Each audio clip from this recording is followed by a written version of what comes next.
C'est une mission de présence au nord de Kaboul. Le lieutenant Thibault et ses hommes se rendent dans un secteur montagneux repris aux talibans. Les paras sont jeunes, ils ont à peine 20 ans et viennent des 4 coins de métropole et d'outre-mer. La région est réputée sûre, mais le maire du village a souhaité la présence des soldats français. Les consignes sont claires, pas de comportement agressif vis-à-vis de la population. Malgré les apparences, les soldats sont sur leur garde en permanence.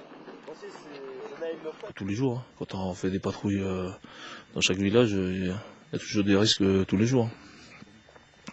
C'est le métier militaire. On essaie d'instaurer une sorte de confiance en fait, c'est un échange. On débarque du véhicule, on évite de descendre avec le casque, tout équipé.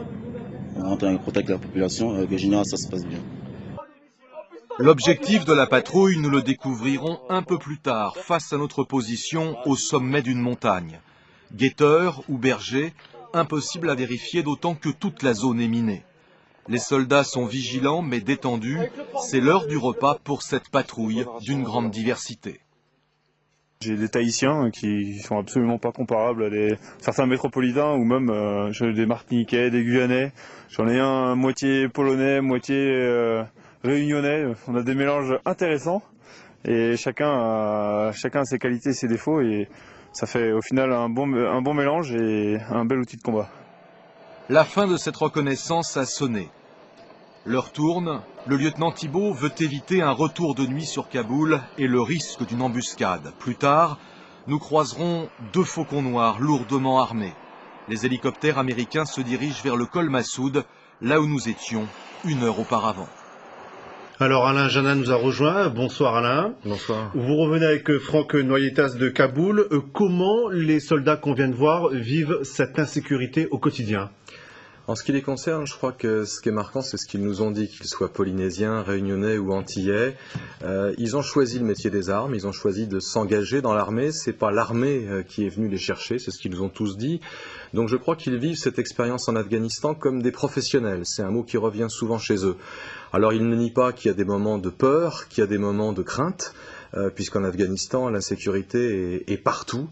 La menace est permanente, mais en même temps ils sont soudés, il y a un très fort sentiment d'appartenance à un groupe, ils sont plus guadeloupéens, martiniquais ou métropolitains ou antillais, ils sont soldats de l'armée française, ils sont patriotes, on peut dire le mot, et ils assument encore une fois leur mission en Afghanistan.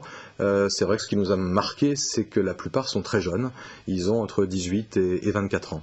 Alors 2 ultramarins ont trouvé la mort dans l'embuscade il y a 5 mois. Il y avait le Réunionnais Anthony Rivière et le Calédonien Melam Baouma. Les soldats ultramarins pensent-ils encore à leurs camarades morts au combat ? Oui, ils pensent à tous leurs camarades, mais c'est ce qui est assez remarquable, si j'ose dire, dans ce creuset qu'est l'armée française, ce creuset de la diversité. Ils pensent à tous leurs camarades, ils ne raisonnent pas en il y avait 2 ultramarins et 8 métropolitains.